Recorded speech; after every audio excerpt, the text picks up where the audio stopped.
Turma, mais cedo, o presidente Lula classificou como uma ameaça as exigências da União Europeia para a finalização do acordo do bloco com o Mercosul.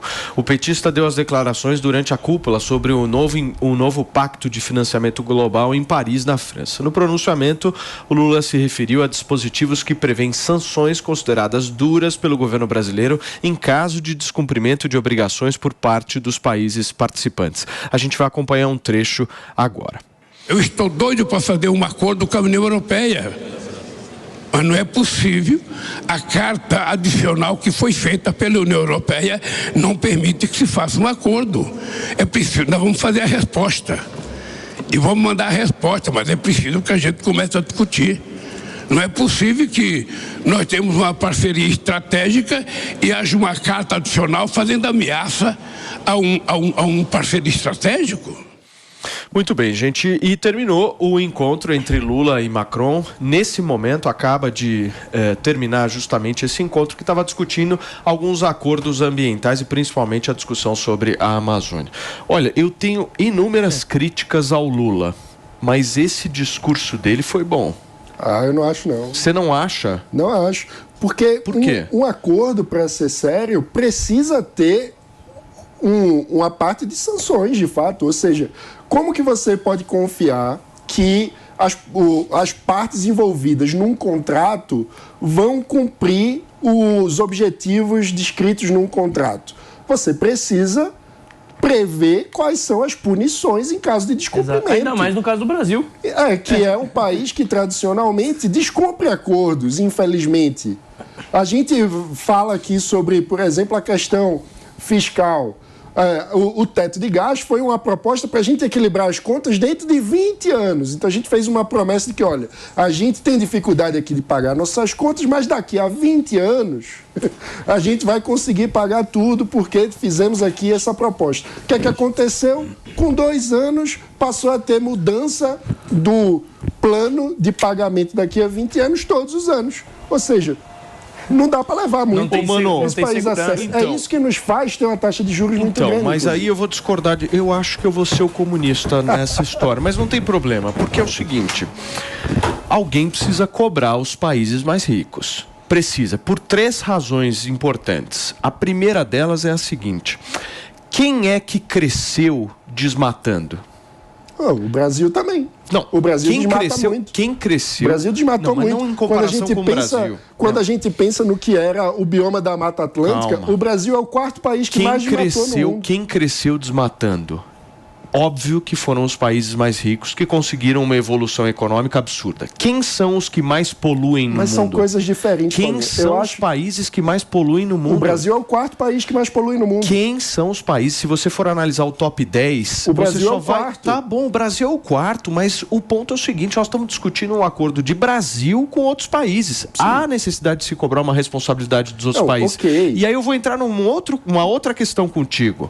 Porque é o seguinte: quem é comunista, irmãozinho.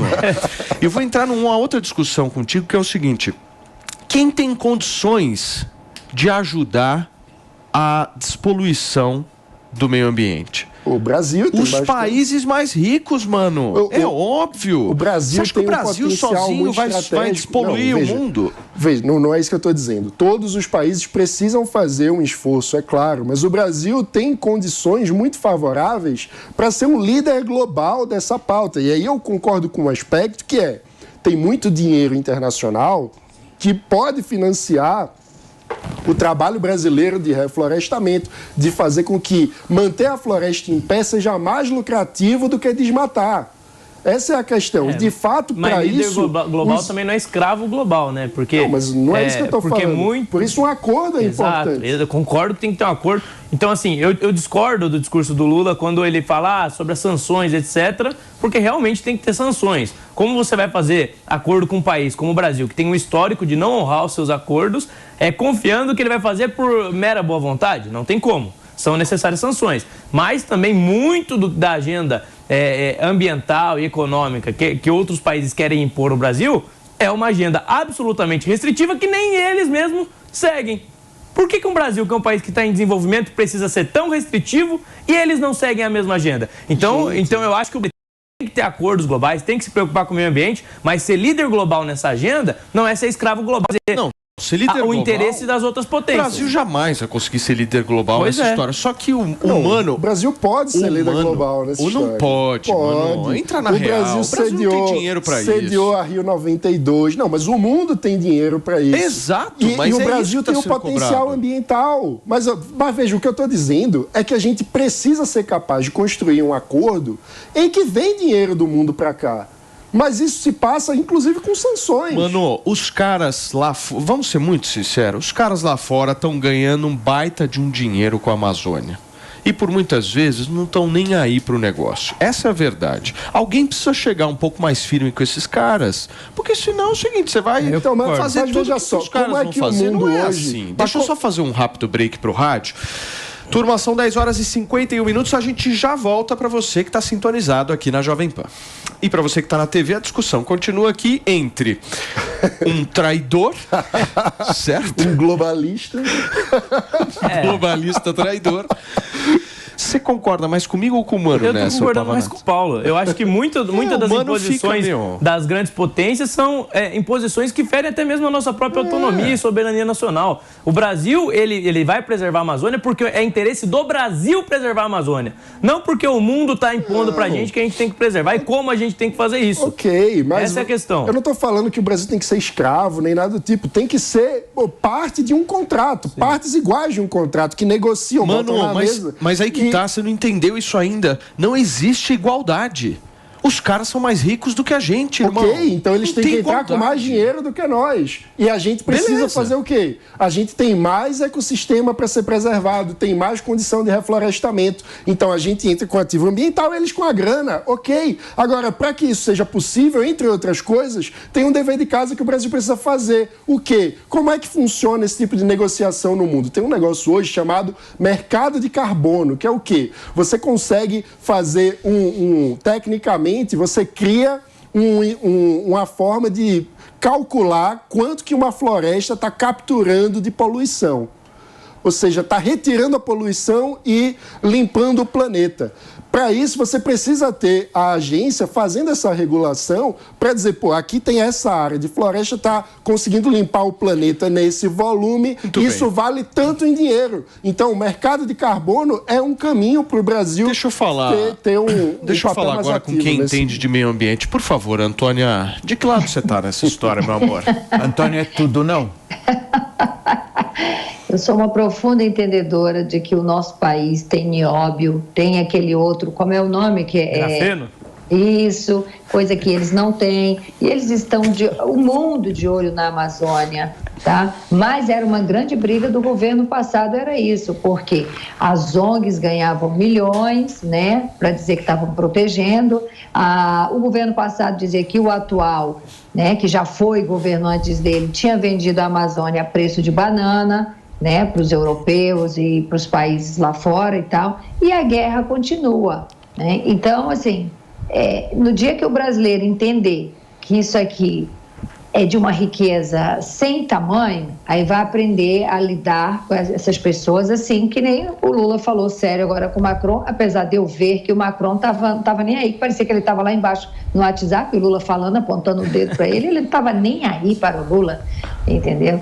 Então, assim, a gente não é levado a sério, esse é o resumo da ópera toda. Antônia, ficou bonito esse fundo aí, hein? Ficou Gostei disso, hein? O que você fez aí? É uma janela. É uma janela. É uma janela. Pintada. Ah, que legal. Ficou bem bonito. Deixa eu te contar uma coisa. Isso aqui é o seguinte, o cenário de dia é o Pão de Açúcar e à noite pro Na Lata é o mesmo cenário, só que na luz da noite. Ficou incrível, né? Incrível, maravilhoso, Antoninha, muito bom gosto. Ô, Mano Ferreira, de onde você tirou que o Brasil é 4º lugar, hein? De um relatório, posso pegar aqui. Qual que é o relatório? Quem foi que publicou? Livres. Me fala que foram. Não, a Nathalie Antestel é uma grande especialista em meio ambiente. Querido, deixa eu te falar uma coisa, errou. Porque dados da COP27 mostram que o Brasil está em 12º lugar. Mas sabe o que é? É preciso pegar a poluição com desmatamento. Ah, perfeitamente. Você quer dar uma juntada. Não, é claro. É lógico. É lógico. Porque as duas coisas importam. Só um minuto. São 10 horas e 55 minutos. Nós estamos aqui, escancarando uma absurda incoerência de Mano Ferreira. Porque é o seguinte, eu vou explicar. É o seguinte, Veja só como é que funciona, Pavanato. O Mano trabalha assim. No processo do Bolsonaro no Tribunal Superior Eleitoral, ele não quer juntar dados. Ele quer juntar dados de todas as formas. Ele quer soltar, jogar. Quando se fala na questão do meio ambiente, ele dá uma separada, entendeu? Não, eu estou juntando novamente. Qual é o ponto? Para você assim pensar funciona, sobre né, a condição do clima, a condição global, você precisa pensar nas emissões de carbono. Não apenas da atividade humana, industrial, etc., mas também Paulo, eu acho que foi da atividade com não tô desmatamento. sentindo firmeza no Mano, não, hein? Não, é sério. Depois Quando a gente junto, fala o Brasil disso, é o querido. quarto. Pega lá os seus dados de novo, tá? Pra gente trazer aqui.